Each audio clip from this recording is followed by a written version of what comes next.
Sungguh kami bersyukur buat kebaikan-kebaikan Tuhan yang tidak pernah habis-habisnya dalam kehidupan kami. Siang malam Tuhan setia. Tuhan juga yang bangunkan kami tadi pagi sehingga hari ini kami bisa memuji dan memuliakan Tuhan. Terima kasih buat janji-janji-Mu yang besar Tuhan Yesus. Kami percaya di tempat ini Allah Roh Kudus akan terus bekerja sehingga memulihkan setiap anak-anak Tuhan. Yang sakit disembuhkan Tuhan, yang lemah dikuatkan, bahkan segala kuasa kegelapan patah hancur dalam nama Tuhan Yesus. Bersabdalah Tuhan, kami siap mendengar. Hanya di dalam satu nama yang kudus, nama Tuhan Yesus, kita yang siap diberkati Tuhan. Mari semua bersama-sama kita katakan amin. Tepuk tangan sekali lagi buat Tuhan kita Yesus. Puji Tuhan, silakan duduk saudaraku. Haleluya. Shalom Tiberias. Sekali lagi shalom. Apa kabar Bapak Ibu? Luar biasa ya, mantap ya.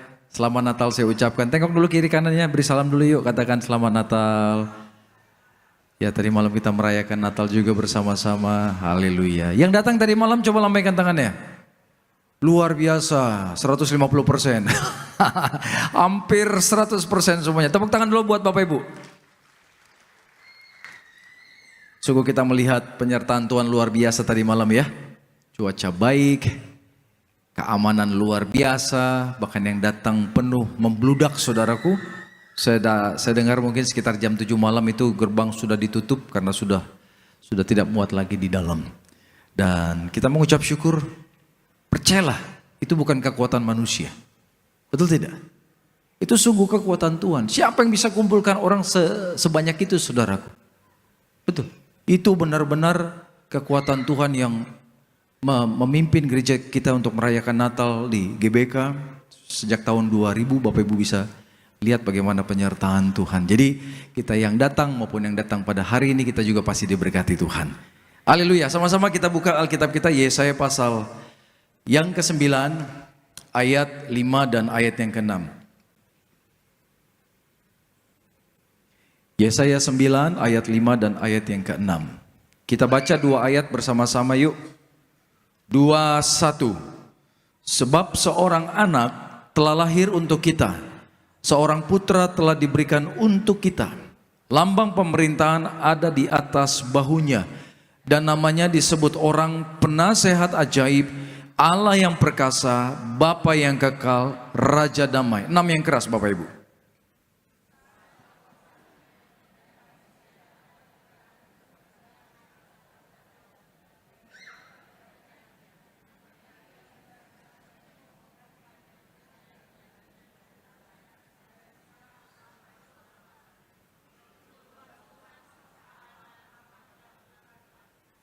Puji Tuhan. Kalau kita lihat dua ayat ini di dalam Yesaya pasal 9, ini berbicara tentang nubuatan, berbicara tentang janji akan datangnya Sang Juru Selamat. Jadi kalau kita lihat di dalam Yesaya banyak nubuatan-nubuatan dan sudah banyak yang sudah digenapi, itu salah satunya ini saudaraku. Nubuatan adalah berbicara tentang hal di masa depan tapi sudah diberikan informasinya oleh Tuhan dan kemudian digenapi. Katakan digenapi. Contoh begini, ada seorang ibu melahirkan bayi dan kemudian ibu ini mengundang hamba Tuhan untuk berdoa bagi anaknya. Dan di dalam doa itu hamba Tuhan berkata begini, bahwa Tuhan akan memakai anak ini nanti ketika besar luar biasa. Tuhan akan memakai dia menjadi hamba Tuhan yang diurapi. Lewat pelayanan dia akan banyak jiwa-jiwa dimenangkan. Lewat pelayanan dia akan banyak mujizat terjadi. Tuhan akan mengirim dia ke bangsa-bangsa. Orang tuanya happy gak saudaraku? Wih senang ya? Senang. Perkataan-perkataan yang baik. Tapi seiring waktu ketika anak ini SD, SMP, SMA. Orang tuanya mulai melihat potensi anak ini punya hati mau melayani Tuhan. Walaupun mungkin orang tuanya, aduh aku ingin Tuhan anakku jadi dokter. Diarahkanlah jadi dokter. Ketika kuliah masuk fakultas kedokteran. Tapi anak ini tetap cinta Tuhan. Walaupun dia kuliah lancar, nilainya tinggi, cum laude, ya kan, menjadi dokter. Tapi tetap hatinya hamba Tuhan. Dan kemudian Tuhan pakai dia menjadi hamba Tuhan. Dan seiring waktu mulai keliling dunia Tuhan pakai dia dan lewat pelayanan dia banyak orang bertobat. Orang tuanya ketika melihat dan akan terkagum-kagum. Wow, ternyata benar ya. Yang disampaikan oleh hamba Tuhan ketika anak ini masih bayi. itu sudah menjadi kenyataan. Kalau begitu dahsyat nggak saudaraku? Hello, dahsyat nggak? Dahsyat ya? Gitu. Masih bayi, tapi Tuhan sudah kasih bocoran, anak ini mau jadi apa nanti di masa depan. Tapi saya mau katakan, nubuatan yang Tuhan berikan buat kelahiran Yesus ini jauh lebih dahsyat. Karena apa? Bayinya belum ada. Bahkan kalau kita lihat di sejarah mencatat, jarak antara Yesaya dengan Yesus lahir 700 tahun, saudaraku. Bukan setahun, bukan 2 tahun. Dan bayinya pasti belum ada. Tapi di dalam rentang waktu 700 tahun itu sudah menggema di bumi dan di surga bahwa Yesus Kristus akan lahir datang ke dunia untuk menjadi sang juru selamat dunia. Katakan amin. Kabar baik ini sudah menggema di hati orang-orang percaya. Dan mereka sudah menanti-nantikan bahwa akan lahirnya sang juru selamat itu. Saking pentingnya kelahiran Yesus untuk menjadi sang juru selamat bagi manusia, untuk mati di atas kayu salib jauh sebelum dia lahir, sudah disampaikan kabar baik ini. Katakan amin Bapak Ibu. Amin ya. 700 tahun saudaraku. Kalau manusia bisa hidup contoh 70 tahun, berarti 700 tahun itu kurang lebih ada 10 keturunan. Ada 10 orang yang sudah lahir mati. 10 keturunan menantikan janji ini digenapi. Dan akhirnya it happened. Kapan? 2000 tahun yang lalu. Tetapi di dalam nubuatan ini dikatakan begini. Sebab seorang anak telah lahir untuk kita. Seorang putra telah diberikan untuk kita. Lambang pemerintahan ada di atas apa? Bahunya. Katakan bahunya. Katakan lambang pemerintahan. Haleluya. Jadi lambang pemerintahan ada di atas bahunya Yesus. Nah, maksud ayat ini apa coba? Ada lambang pemerintahan, ada lambang otoritas. Pemerintahan itu gambaran kuasa, gambaran otoritas gitu. Dan itu ada di atas bahu Yesus.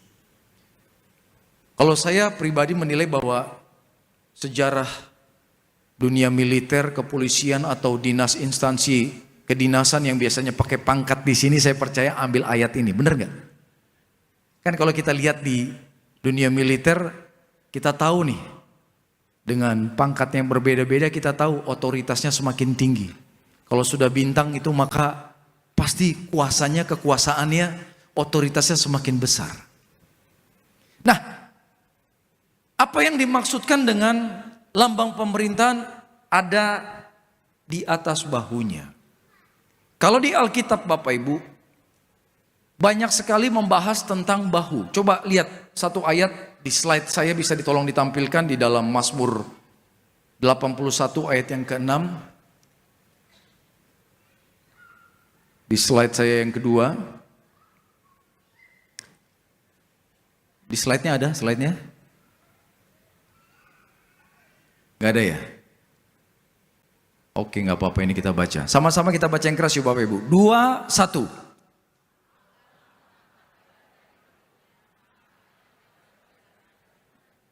Haleluya. Aku telah mengangkat beban dari mana? Dari bahu. Jadi Bapak Ibu, ketika Tuhan memerintah di dalam kehidupan kita, maka segala beban yang ada di bahu kita itu Tuhan akan ambil alih. Katakan amin. Amin. Gambaran ketika dia menjadi, ya, bahwa dia menjadi pusat pemerintahan dalam kehidupan kita, maka segala kesulitan Bapak Ibu, Tuhan akan siap untuk menolongi. Dia sanggup, bagi Tuhan tidak ada yang mustahil. Ketika Bapak Ibu mengizinkan Tuhan Yesus memerintah, mengambil alih seluruh hidupmu, maka segala beban yang engkau tanggung selama ini, Tuhan sanggup pulihkan kita. Firman-Nya berkata begini, marilah datang kepadaku, engkau yang letih lesu dan berbeban berat, aku akan memberikan kelegaan kepadamu. Tuhan yang janji loh, aku akan memberikan kelegaan kepadamu. Jadi artinya ada ketenangan, ada orang kalau lega tuh kayak gini ya, kayak yang tadinya kayak mau nafas aja susah, sesak gitu ya kan, karena masalah begitu berat. Tapi begitu masalahnya kelar, pergumulannya ada mujizat, ada pertolongan, dia lega. Tapi Tuhan berkata begini, marilah datang kepadaku, engkau yang letih lesu dan berbeban berat. Bayangkan, kalau Bapak Ibu datang ke teman terbaikmu, ke keluargamu, ketika engkau dalam masalah, dalam pergumulan, mungkin mereka mau dengar masalahmu. Sekali, 2 kali, 3 kali, oke. Tapi kalau terus-terusan lihat, mau gak mereka dengar? Mau gak mereka nampung? Gak akan. Sedekat-dekatnya manusia, ada batasannya. Sekali 2 kali engkau ada masalah, mereka tolong. Yes, tapi berikutnya ditolong gak? Enggak, kau datang ditutup pintu. Ini manusia, wajar saudaraku. Engkau telepon, enggak diangkat. Engkau WA cuma dirit. Yang manusia, jangan kecewa. Katakan amin dulu. Amin. Tapi Tuhan berkata, come to me. Datanglah kepadaku, engkau yang letih dan lesu. Wah, ini gambaran orang benar-benar udah habis kekuatannya. Letih, lesu. Udah gak ada pengharapan. Gak ada lagi kekuatan dia. Bahkan udah putus asa. Mati-matilah istilahnya begitu. Tapi justru ketika engkau dalam titik terendahmu, di mana orang sudah tidak mau menerima engkau untuk curhat, untuk minta tolong, Tuhan katakan, come, datang. Aku akan menolong engkau. Aku akan berikan mujizat. Aku akan berikan penghiburan. Aku akan berkati engkau. Aku akan menyembuhkan penyakitmu. Aku akan mengangkat engkau ke tempat yang telah aku tentukan. Amin. Promosi Tuhan berikan buat kita. Tepuk tangan dulu yang meriah buat Tuhan Yesus. Jadi kabar baik mengenai Natal, di tempat ini Tuhan ingatkan bahwa Tuhan mengundang Bapak Ibu, apapun keadaanmu, Tuhan peduli dan Tuhan sanggup. Mulai hari ini belajar andalkan Tuhan 100%. Jangan andalkan kekuatan kita apalagi orang lain, saudaraku, jangan. Karena Tuhan berkata apa? Diberkatilah orang yang mengandalkan Tuhan. Diberkati lu Bapak Ibu. Kenapa demikian? Karena Tuhan suka Bapak Ibu mengandalkan Dia. Memang kalau kita jujur ya, jujur. Kalau kita mengandalkan Tuhan, seringkali cara-cara Tuhan seakan-akan agak lama. Benar nggak? Ya. Dan seringkali kesabaran kita diuji sama Tuhan. Karena Tuhan mau melihat engkau percaya tidak sama Dia. Kau percaya tidak, bagi Tuhan tidak ada yang mustahil. Sehingga engkau seakan-akan dibawa oleh Tuhan masuk dalam jalan yang sempit, jalan yang berliku, jalan yang tidak banyak fasilitas, jalan yang tidak ada kemudahan, semuanya serba sulit, seakan-akan penuh dengan tantangan. Tapi saya mau katakan, kalau itu jalan yang Tuhan pilih dan Tuhan tentukan untuk kau lewati, asal ada Yesus masuk jalan itu, saudaraku. Amin. Memang seringkali keuntungan yang akan kita peroleh itu seakan-akan tertunda. Seakan-akan lama. Tapi percayalah, Tuhan tidak pernah terlambat menolong kita. Kalau jalan yang dunia tawarkan itu jalannya luas. Keuntungannya banyak di depan mata. Tinggal comot, tinggal ambil. Tapi seringkali keuntungan-keuntungan yang mudah ini ujung-ujungnya membawa kita masuk ke dalam kebinasaan. Kalau di jalan yang sempit, jalan yang seakan-akan penuh proses, penuh tantangan, keuntungan itu perlu proses, dilatih kesabaran kita. Saya mau katakan, setialah di situ. Karena keuntungan yang kau akan dapat, ujung-ujungnya adalah membawa kita masuk dalam kerajaan surga. Buat apa kita mudah hidupnya, serba fasilitasnya serba mudah, tapi tidak ketemu Tuhan ujungnya, saudaraku. Jadi mulai Natal di tahun 2024 ini Tuhan mengingatkan, andalkan Tuhan. Amin. Dunia tidak akan semakin baik. Alkitab berkata di akhir zaman dunia akan semakin buruk. Keadaan semakin tidak menentu. Manusia akan semakin jahat. Manusia akan mencintai dirinya sendiri. Bahkan kasih manusia akan semakin dingin. Bayangkan. Alkitab yang bilang di akhir zaman anak tidak akan menurut dengan orang tua. Coba bayangkan Bapak Ibu. Berapa hari yang lalu kita baca berita. Anak gara-gara orang tuanya nuntut dia nilainya tinggi, disuruh belajar terus. Bapak neneknya dibunuh. Bapak sama kakeknya tuh neneknya. Benar gak? Neneknya ya. Itu pikiran membunuh itu dari mana coba saudara? Betul loh. Berita tentang kematian secara tidak wajar, pembunuhan, ya kan? Itu kayaknya santapan harian buat kita. Yang dulu kayaknya mengerikan buat kita dengar, sekarang hampir setiap hari terjadi, saudara. Emang keadaan dunia akan semakin seperti itu. Tetapi kita anak-anak Tuhan di akhir zaman ini, jangan takut. Selalu ada pengharapan di dalam Kristus. Dia Bapa kita yang baik. Katakan, Tuhan Bapakku yang baik. Amin. Dia pelihara kita sempurna, saudaraku. Jadi Tuhan mau Bapak Ibu mengandalkan dia. Ingat, lambang pemerintahan ada di atas bahunya. Dan kemudian kita ingat lagi kalau bahu itu tempat apa. Bapak Ibu masih ingat tidak? Ada perumpamaan Tuhan Yesus tentang 100 domba. Ada berapa? Kalau satu hilang, apa yang Tuhan lakukan kepada yang satu itu? Dibiarkan hilang atau dicari ya? Bapak Ibu pernah melihat lukisan, gambaran ketika Tuhan menemukan yang satu yang hilang ini, Tuhan taruh di mana? Di mana? Di bahunya. Digendong, saudaraku. Digendong, Bapak Ibu. Jadi ceritanya begini. Karakter domba itu adalah binatang yang tenang. Katakan, binatang yang tenang. Makanya Bapak Ibu jangan sedih ya kalau Tuhan gambarkan kita seperti domba. Mungkin Bapak Ibu protes, Tuhan kenapa domba? Domba gak ada kelebihan. Jatuh aja gak bisa bangun sendiri. Lucu ya? Domba kalau bulunya lebat jatuh cuma mbe. Tinggal nunggu gembalanya datang bantuin ya. Cep bangun. Tapi sebenarnya itu menggambarkan kita. Seringkali kalau kita jatuh dan tidak ada Tuhan, kita nggak bisa bangun, benar nggak? Kalau kita di luar Tuhan, kita jatuh, kita justru semakin terpuruk loh, semakin terpuruk. Justru yang bisa mengangkat Bapak Ibu dan saya keluar dari masalah, keluar dari ikatan dosa, keluar dari kuasa-kuasa kegelapan, itu Tuhan.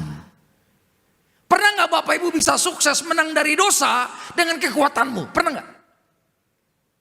Ayo, yang pernah menang dari dosa dengan kekuatan sendiri, coba bilang di sini. Nggak ada yang bilang, termasuk pendeta. Artinya kita nggak ada yang sukses bisa menang dari dosa, bisa menang dari lumpur kuasa kegelapan, kecuali ada tangan Tuhan yang mengangkat kita. Tepuk tangan dulu yang meriah buat Tuhan Yesus. Jadi kita perlu Tuhan. Nah, domba itu binatang yang tenang. Bahkan domba ini tidak punya senjata pertahanan. Kalau Bapak Ibu tahu ya ikan cumi ya. Kalau ikan cumi diserang ikan besar, senjatanya apa? Apa? Tinta ya. Tintanya di dus. Gelap gulita, kabur dia. Ketika air mulai jernih, pemangsanya bingung kemana dia ya kan. Itu senjata.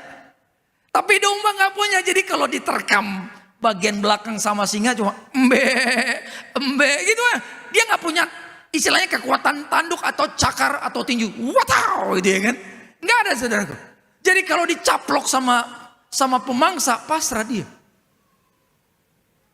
Tapi kalau dia dalam perlindungan gembala, ada mangsa, maka gembalanya yang akan menghancurkan pemangsanya itu. Jadi Bapak Ibu dan saya ingat, kita di luar Tuhan, kita bisa dimangsa setan kapanpun. Kita nggak punya kekuatan melawan kuasa kegelapan. Tapi selama kita dalam perlindungan darah Yesus, hidup dalam ketaatan, Tuhanlah perlindungan kita. Tepuk tangan buat Tuhan kita. Karena itu banggalah kalau engkau digambarkan menjadi domba.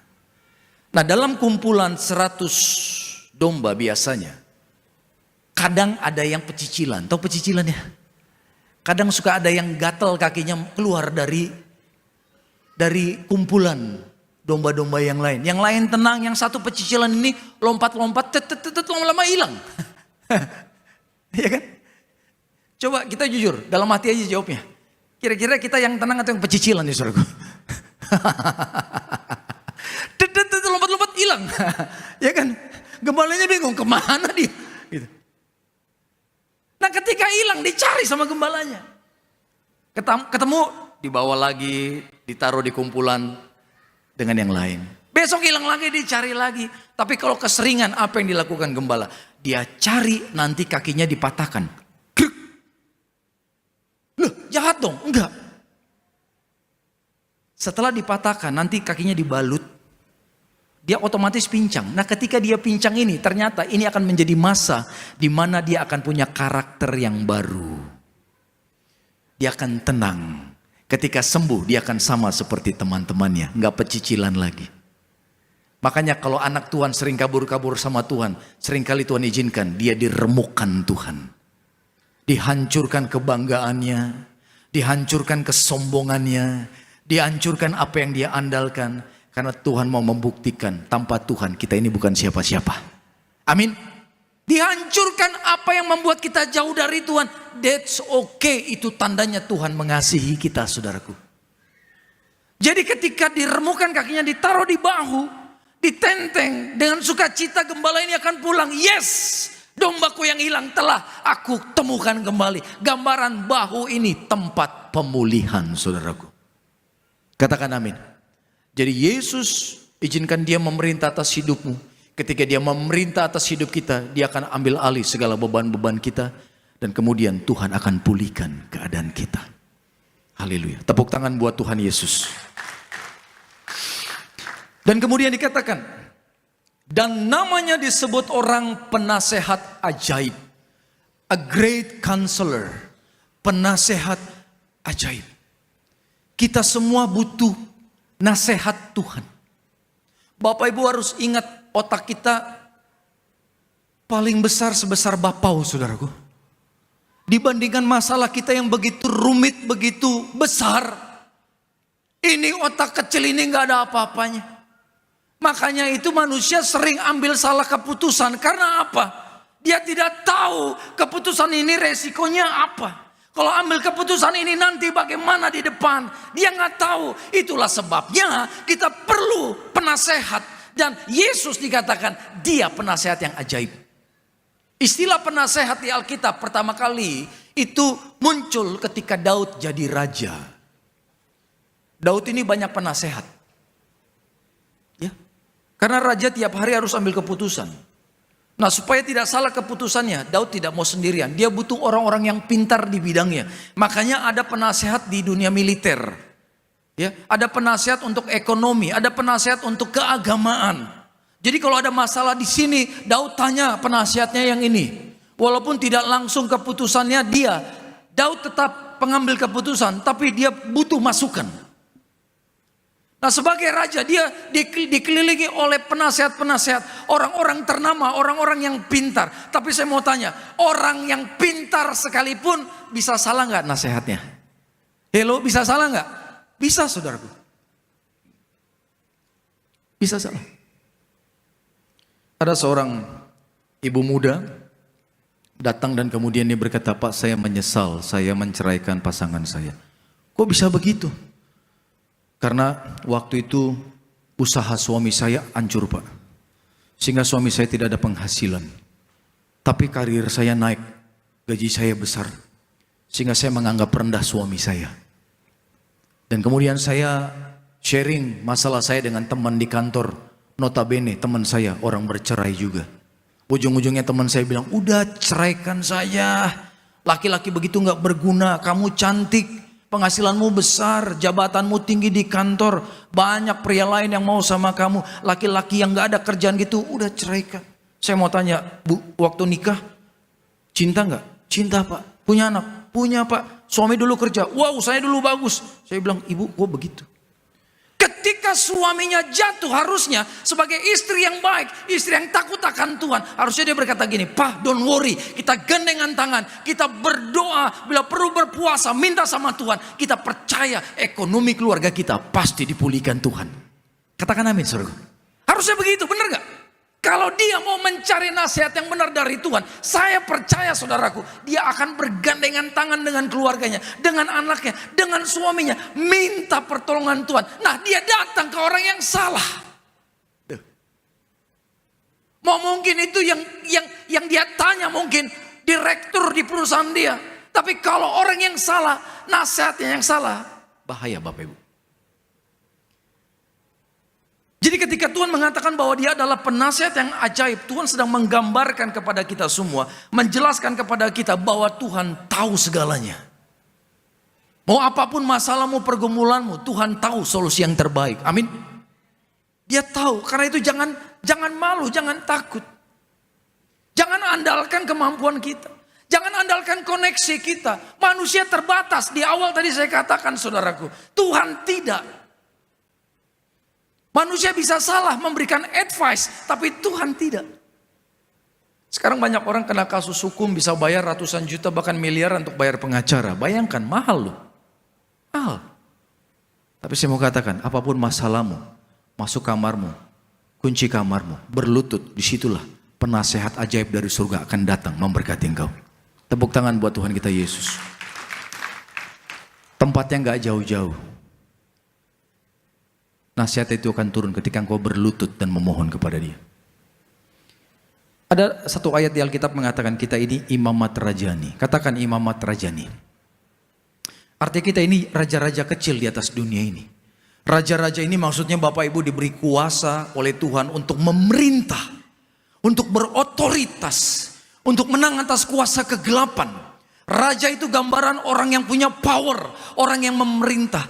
Nah, Tuhan mengurapi kita sebagai anaknya, kita diangkat di dunia ini menjadi raja-raja kecil. Artinya sebagai raja di dalam kehidupan ini, Bapak Ibu perlu penasehat sama seperti Daud, perlu banyak penasehat. Maka di tempat ini engkau sebagai raja memerintahlah atas kehidupanmu, atas pekerjaanmu, atas keluargamu, atas pernikahanmu, bahkan atas pelayananmu. Dan ingat, engkau punya penasehat yang ajaib. Tidak perlu banyak-banyak.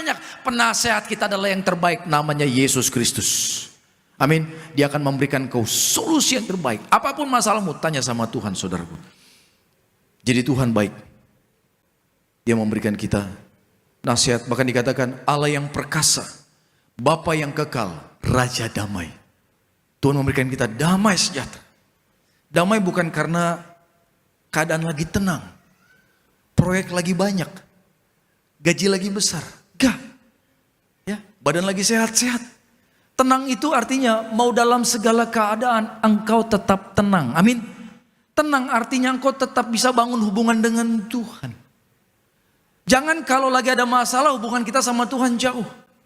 Kalau dalam berkat, dalam promosi baru dekat, baru berkata puji Tuhan, haleluya.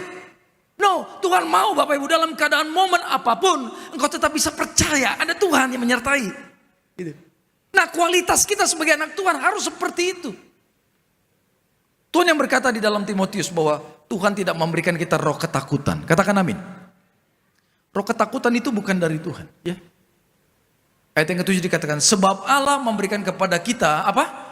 Bukan roh ketakutan, melainkan roh yang membangkitkan kekuatan, kasih, dan ketertiban. Tuhan tidak memberikan roh ketakutan. Jadi kalau ketakutan itu bukan dari Tuhan, Bapak Ibu harus ingat, ini dari siapa?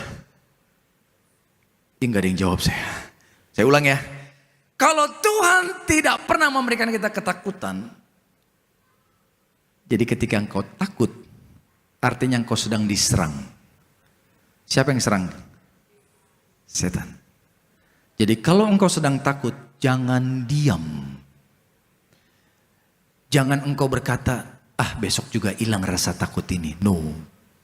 Justru besok, minggu depan, rasa takutmu akan lebih parah. Makanya banyak orang karena takut gak bisa tidur. Bahkan tadi malam ada yang konseling sama saya. Saking takutnya, sekarang sudah tidak bisa berdoa lagi.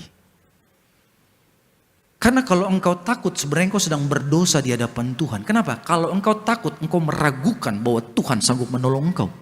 Itu penghinaan di hadapan Tuhan. Dan setan memakai itu untuk membuat engkau jatuh. Setan tahu kalau engkau takut, engkau sedang menghina Tuhan. Jadi kalau Bapak Ibu saat ini engkau sedang takut dengan kondisimu, kesehatanmu, ekonomimu, pernikahanmu, saya mau katakan, bertobat minta ampun sama Tuhan. Katakan amin. Dan kemudian tolak, tengking setan itu. Itu serangan setan yang berusaha untuk merusak imanmu. Karena orang yang takut, imannya pasti gugur. Itu dia. Dan orang kalau takut, pasti tidak akan pernah lihat mujizat. Jadi jangan kaget kalau setan serang dengan ketakutan. Karena setan tahu kalau engkau berani punya iman. Tiap hari Bapak Ibu lihat mujizat. Mujizat hal yang biasa buat kita. Karena itu mulai hari ini Bapak Ibu pastikan. Bersih dari kekhawatiran. Bersih dari ketakutan. Detik itu rasa takut langsung aku tolak ketakutan. Dalam nama Yesus. Aku perintahkan engkau dalam nama Yesus. Saya pernah enggak? Oh pernah, sering. Tiba-tiba terintimidasi. Tiba-tiba bangun tengah malam, rasa gak enak. Langsung saya tengking. Begitu tengking langsung rasa, tenang. Puji Tuhan, setannya udah kabur. Kuasa Tuhan sudah memberikan aku kemenangan. Katakan amin Bapak Ibu. Amin. Kita tidak ada yang super. Yang super cuma Tuhan Yesus. Amin. Gak ada yang Superman di dalam kekristenan. Yang ada hanya super God. Itulah sebabnya andalkan Tuhan. Biarlah dalam perayaan Natal di bulan Desember kita diingatkan kita punya penasehat yang ajaib. Tepuk tangan yang meriah buat Tuhan Yesus. Terima kasih Bapak, di siang hari ini Tuhan sudah hadir. Rohmu sudah mengajarkan kami tentang kuasa firman yang kudus. Mengajarkan kami bahwa Engkau adalah penasehat kami yang ajaib. Lambang pemerintahan ada di atas bahumu. Terima kasih buat penyertaan-Mu, janji-Mu. Bahwa ketika Tuhan memerintah hidup kami, maka Tuhan ambil segala beban pergumulan kami. Sehingga kami pasti ditolong Tuhan. Di dalam nama Tuhan Yesus, Bapak Ibu yang siap memberkati pelayanan Tuhan, bersama-sama kita katakan, amin. Kita bangkit berdiri jemaat Tuhan. Kita sambut tubuh dan darah Tuhan Yesus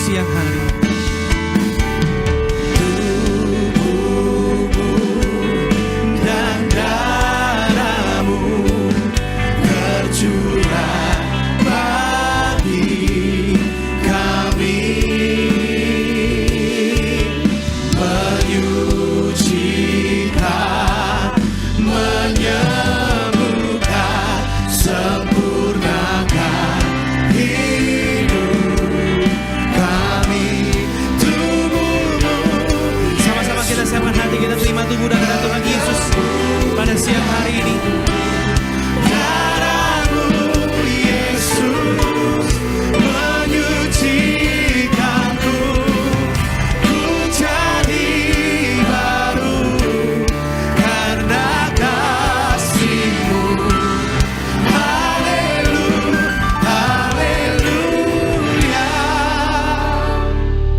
Puji Tuhan. Sama-sama saudaraku, mari kita angkat roti yang akan dibentuk menjadi tubuh Tuhan Yesus. Mari dengan sukacita, dengan iman, bersama-sama kita katakan, dalam nama Tuhan Yesus, inilah roti yang turun dari surga. Inilah tubuh Yesus Kristus yang tergantung di atas kayu salib. Yang pertama, yang memberikan kami, keluarga kami, hidup kekal dalam surga.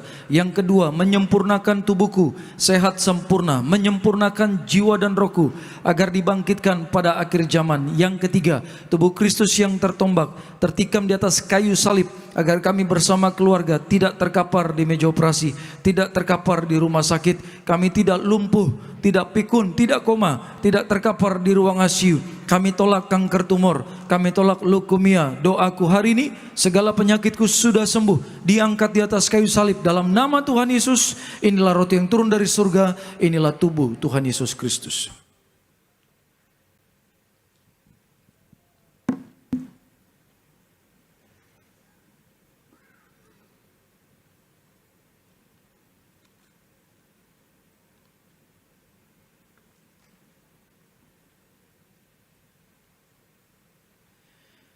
Kita angkat anggur yang akan dibentuk menjadi darah Tuhan Yesus. Sama-sama katakan, dalam nama Tuhan Yesus, inilah darah Tuhan Yesus yang tertumpah di atas kayu salib sebagai perjanjian yang baru dan yang kekal. Yang pertama, kami bertobat, menolak dosa, menolak setan-setan dan perbuatannya. Keluarga kami, keluarga yang kudus. Kami menolak perzinahan, percabulan. Kami menolak poligami, poliandri.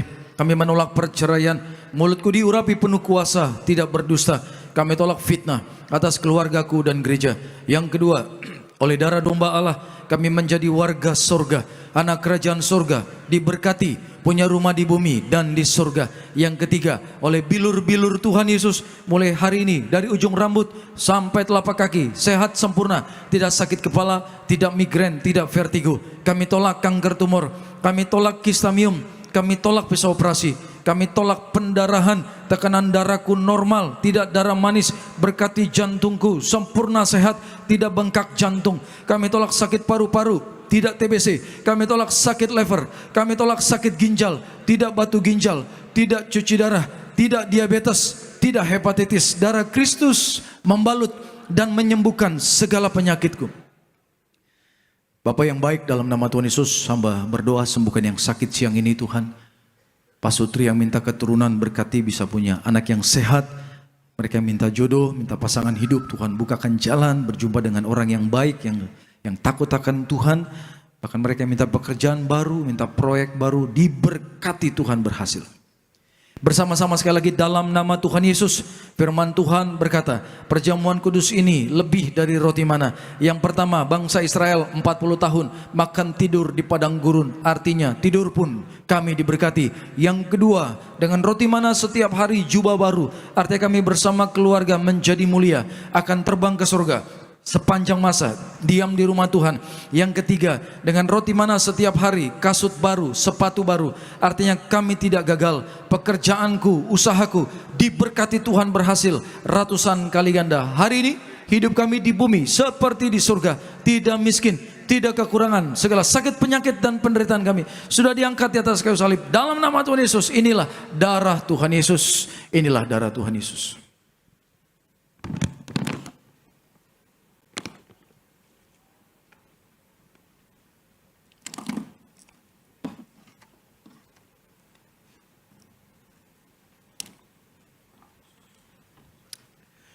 Haleluya, terpuji nama Tuhan. Bersama-sama saudara kembali kita mengucap syukur buat tubuh dan darah Tuhan Yesus Kristus. Tubuhmu Yesus menyembuhkanku. Tubuhmu Yesus menyembuhkanku. Darahmu Yesus menyucikanku. Ku jadi baru karena kasih-Mu. Haleluya.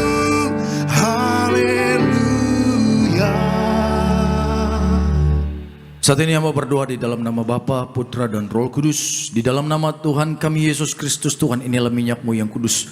Urapi minyak ini Tuhan menjadi api dari surga, melindungi anak-anak Tuhan dimanapun mereka berada, menyembuhkan yang sakit, menghancurkan segala kuasa gelap. Dalam nama Tuhan Yesus, inilah minyak urapan yang kudus. Bapak Ibu yang mau didoakan bisa maju setelah kita doa syafaat. Kita satu dalam doa. Terima kasih Tuhan, di siang hari ini Tuhan sudah melawat kami. Tuhan sudah hadir mengajarkan kami tentang kuasa firman Tuhan. Bahwa ketika Tuhan memerintah seluruh hidup kami, maka Tuhan yang ambil alih. Tuhan akan pulihkan kami. Tuhan akan sembuhkan, Tuhan akan berkati, Tuhan akan angkat kami ke posisi yang Tuhan sudah tentukan. Berkat-Mu melimpah mengalir buat anak-anak-Mu Tuhan. Damai sejahtera dari surga mengalir. Roh intimidasi, roh ketakutan kami patahkan dalam nama Yesus. Segala roh jahat yang menyerang, mencuri iman mereka, hancur di tempat ini. Sehingga mereka pulang dengan iman yang baru, percaya bahwa penyertaan Tuhan sempurna buat kami semua sampai ke dalam kekekalan. Kami terus berdoa buat Gereja Tiberias, semua rangkaian rally Natal diberkati Tuhan, dan setiap program-program diberkati Tuhan. Berdoa buat Ibu Gembala Sidang kami, buat Pak Aristo, buat Pak Argo, diberkati Tuhan dalam pelayanan mereka dengan kuasa, diberikan kesehatan, kekuatan, bahkan umur yang panjang. Dan setiap anak-anak Tuhan yang pulang aman bersama Tuhan, tolak celaka, tolak maut, tolak orang-orang jahat, kami tiba ke rumah kami masing-masing tanpa kekurangan suatu apapun. Saudaraku, angkat kedua tangan kita. Terimalah berkat dari Bapa, kasih dari Tuhan kita Yesus, penyertaan yang manis dari Allah Roh Kudus menyertai seluruh hidup kita mulai siang ini sampai Maranatha. Tuhan Yesus datang kedua kali, jemput kita semua di awan-awan yang permai. Kita yang bangga menjadi anak Tuhan Yesus, mari semua bersama-sama kita katakan amin.